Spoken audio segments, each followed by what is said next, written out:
Nowadays, it's fairly unusual to see a solo level blow its competition out of the water. What with the increasing shift to generic levels and a move towards megacollabs, one could argue that the unique and original solo superstar is dying. However, for my new episode of The Best today, I am here to analyse just that, the solo levels that have absolutely stunned the community. There will be a few very obvious picks, as some of these levels included today are widely regarded as the greatest ever. However, I hope you'll enjoy and agree with my picks, and you'll find a few of them both nostalgic and thought-provoking. I'm not going to include any remakes or rebirths for the sake of originality, so keep that in mind. And with that, let's get into it. Kicking us off is the infamous Low Death. I'm just kidding. What's actually starting us off is the not so divisive and much neater and more enjoyable level that inspired Low Death, High Life by Migueword. High Life is a level that came out in the middle of 2.0 and was one of those underappreciated kinds of levels, insane rated, extra long masterpieces. We've had a few of these over the years, and they generally have been all quite good, Forever Bound, Tetrix, but all of them I could have chosen, and I chose this. So why? Well, because High Life is the perfect level in every sense of achieving this game's true purpose, being a rhythm game. I know that there's a lot of controversy given the song was so good yet was illicitly uploaded and is now banned, but if you were one of the lucky few who got to play this with the music, then you'll understand the point. It has amazing sync, great colours, a diverse and enjoyable theme, and loads of simplistic touches that work brilliantly. This level's styles vary based on what particular song is being mashed up, something I feel that is slightly overlooked, but as is the case with levels like Artificial Ascent, all the parts fit broadly together and they look like they belong in the same level despite being a bit different here and there. This is usually what you get when you allow a single creator to build a level like this instead of a mega collab team. I mentioned its difficulty earlier, and I think that it's the best thing. Being insane, this is a challenge for most moderate players, but nothing that will keep you up at night. With this quite easy difficulty, the gameplay is actually incredibly fun, especially the wave and ship parts, and you can focus on enjoying the visual and melodical masterpiece, instead of stressing about how hard it is. I really like this level, and I think Low Death really overshadowed its amazing origins with a much uglier side of things, both physically and metaphorically. Generally, a very impressive level with no outright flaws. Oh, and also, I'm not going to be rating any of the levels today because they're all so good that I would just be doing 9.9 out of 10, etc., and it would be a bit pointless. A lot of this list is going to be a Funnygame tribute, so best get on with it now and so we can get it over with. Of course, I'm joking, Funnygame's levels deserve their spots in this list for just how brilliant they are. Before we come on to the actual big hitters, I just want to point out Lonely Travel, Funnygame's masterpiece on his return to GD after the first time he quit. The first thing about this level that stands out is the length, a massive 6 minutes. To maintain the quality that this level did for 300 seconds of gameplay is not to be understated. The other thing I love about this level is the different sections. The level is called Lonely Travel, and it is, in my opinion at least, the only level that really feels like you are travelling. The theme is split into different settings, scenarios and situations with different methods of gameplay to convey moods for each. The Travel series after a while lost its way a bit in my opinion. It went the kind of way of the Temple and Core series. Too many people using the naming convention without really playing too much of the travelling theme. This level clearly has a lot of thought and prep work going into it, of which I'm very impressed by, so it takes a spot on this list. Heading up next is a nostalgic blast from the past because I wanted to encapsulate a wide range of updates and eras into the list. It's Necropolis by Neptune. Obviously, Neptune is another obligatory creator on this list, being one of the greatest ever. I could have chosen any of his high quality levels, but I went for Necropolis because it's definitely his best. It has the best design of any of his levels in my opinion, just because the two 1.9 version levels he made were remakes. This was his last completely original level, and it brought in several new things to the table, the main thing being timing. Even if there are a few timing by nature levels before this, Neptune's effort here redefined the classification and paved the way for demons like Acropolis, Wakropolis, and even ones like Black Blizzard later down the line. It's a real shame that Neptune never made any original levels beyond 1.9. His innovations would have been matching even Funnygame's by now if he had stayed. And speaking of Funnygame, here he is again. You all knew it would have to be on here somewhere. Even now, Death Moon is vying for not only the best solo level of all time, but the best level of all time full stop, relative to its update. This extra long, visually beautiful, well synced, unique and unusual level won over the hearts of the community in 1.9 thanks to Riot, Cyclic and Guitar, with good reason. Uploaded under Funnygame's alias, Caustic, Death Moon makes full use of its segmented song, much like High Life, with well-defined parts and sections that all hang together flawlessly. Given the 1.9 update was still budding at this point, for Funnygame to go all out and create a level that still looks good and playable today should tell you everything you need to know about this with one of the best levels ever made. It's well crafted at every stage, and while its gameplay is nice, it's quite frustrating.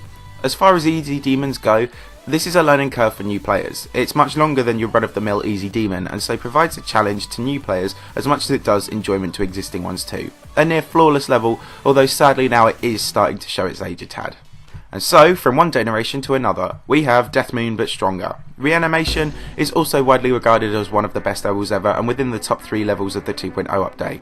I know I said I wouldn't take remakes at the start, but I feel that Reanimation went through enough of its own way to be classed as an original level, specifically things like the boss fight, with the individual drops, and there's a lot more to differentiate this generally. This is a fantastic level and also works well with its song.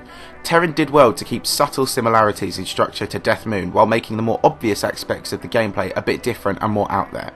With the use of 2.0 layers, moving objects, and the like, Reanimation looks a lot smoother than its Godfather 2. It's also not particularly difficult, like not out of this world style difficulty, making it accessible for players. Terron wasn't all that well known at the time when it came out, and this catapulted him into the esteemed creator we know him today. And is there any better outcome than that for a solo level? Okay, what's next? Oh good, now I can get views. Another one that kind of had to be mentioned really. God Eater is not too far off the perfect level these days, and it's incredibly surprising that it was actually a solo level. I could have included Woodkid in this list, but then other people helped make the art for that as well. All of God Eater in its entirety was made by Knobbelboy himself as his masterpiece project. This isn't too unbelievable nowadays, given how long he's been working on it, but the deliverables speak for themselves. God Eater boasts iconic imagery all over the place, in near on every single part of the level. This is also another level that's dramatically improved by its song. The Nightcore edit of Crystal Corruption, with quite a lot of reverb due to bad sampling, makes it really good. Seriously though guys, go and listen to the actual Nightcore version that is cleanly made without the reverb and you'll be seriously disappointed. God Eater isn't a level we should be waiting much longer for, and when it comes out it will be the flagship for solo projects everywhere, being one of the most meticulously crafted levels in GD history, again outdoing some sensational collabs like Catharsis and others. It is now the butt of a lot of clickbait and view whoring jokes, but this is because it's such a great level with so much iconic imagery that it warranted this kind of appreciation. Knobbelboy really did create something special here, a very impressive effort, given solo levels don't usually create this much of a stir in the community. From one player creator's masterpiece to another, and we have the famous, infamous and downright brilliant Black Blizzard. Black Blizzard is a level with a checkered past to say the least, being on both the good and bad side of fan support, prompting millions of views of traffic, but also being the target of level stealers, hackers and clickbaiters alike. Black Blizzard does everything God Eater does, in that it combines a great song with a unique, well thought out design. Granted, it's the polar opposite from the neon shining level God Eater is, but it has its own strange subtlety, yet each part is very well made, and there's a lot of attention to detail in things. Obviously, this level was meant to be far harder than it ended up being, but it ended up being nerfed. Now, I'm not one to suggest that nerfing is a bad thing, but I do think that it would have been okay for this level to have been more extreme, simply because forced extreme difficulty only comes when the gameplay is unoriginal. In Black Blizzard's case, the gameplay is anything but, evolving from timing demons. It is a frustrating and precise challenge from the first half before it expands into things like complex duels, slow mini waves, just general evidence that KrmaL really took into account everything he'd learned along the GD road of creating to create this. Black Blizzard was a quietly brilliant level and is definitely one of the best levels of 2.1, which you don't see so often in Extreme Demons. It's just a shame what the community did to it to leave a black eye on it. Now we're back onto obligatory levels, and another Funnygame one. Another candidate for the best level of all time too. Revolution is without a doubt one of the game's greatest levels, given what it brought to the table in 1.9. As the update had just been rolled out, for Funnygame to instantly discover all these possibilities with the fade effects, it was pretty impressive. The level itself is nothing short of astounding, with the neon rainbow parts that take you completely by surprise and are dazzling. They look like top end effects even now, simply due to the fact that the method to create such block design, short of using the rainbow art by RobTop in the recent editor, hasn't really changed that much. Funnygame set this standard and it's not really been discontinued almost 3 years on. I also like how easy this level is. It's one of those levels like Lucid Dreams. It's easy enough to be accessible to literally anyone, so everybody can experience such a great level, which pushed 1.9 to its early limits. That's the last Funnygame level on this list, but he has appeared no less than 3 times. Everyone else on this list has appeared once. I hope that helps you gauge insight onto just how vital to the game and groundbreaking Funnygame was in his prime creating days. He is one of the things that made 1.9 so great. Coming in at the penultimate spot on this list is a level I never actually gave much credit in 2.0 when it was released. It's the Badland by Edicts. I stand by the point I've made before when I say that Manix, LaserBlitz and Edicts, among others, and the creating style that they've inadvertently created and normalised is one of the better things that's happened to this game. Edicts has built some bangers before, but this takes the grand prize.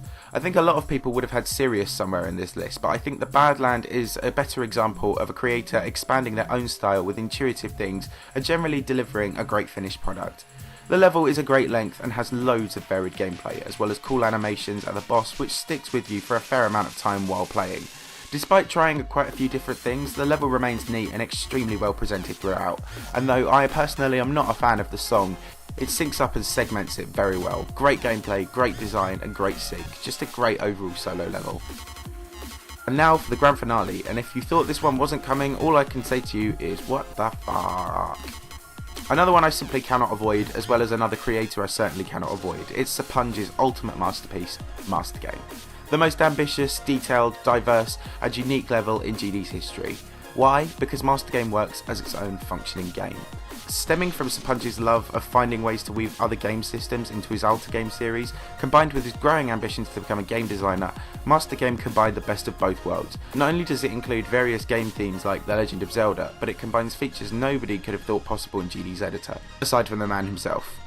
You can load progress, use arbitrary controls, a wide range of gameplay styles. You can play this from anywhere around 30 minutes to 5 whole hours, among loads of other features. I have absolutely no idea how Serponge managed any of this, but the guy's dedication is insane. In the past, he would always be the next best thing to Funnygame, but by God did he outshine him after. Serponge, I'll take my hat off to you, because not only is this one of the greatest levels ever made, but the fact that it is a solo level which you push through multiple technical issues to deliver really speaks to your character, as well as your amazing commitment to GD. Mastergame is undoubtedly the best solo level ever in terms of variation, effort, originality, functionality, just everything. Some may disagree because it's not inherently GD style, but you have to give it to Serponge as just how he was able to use the editor and what he had a view to do with it in the first place, and how he worked to achieve it. Mastergame is truly the ultimate solo project, and I know I'm not rating these levels, but if I could, then this one would be my first ever 10 out of 10 in this series. Solo projects are a core foundation in this game, but with overly staffed megacollabs you'd think they would exceed solo projects. But the outstanding quality of these levels through the ages displayed here shows us that if you have the drive and skill set, you can deliver something absolutely stunning, even if it's a one-man operation. I hope you enjoyed this video, and I thank you very much for watching. Did you agree with the list? What would you have added or removed? Be sure to drop your thoughts and feelings in the comments below. Cheers guys, I'll see you all soon.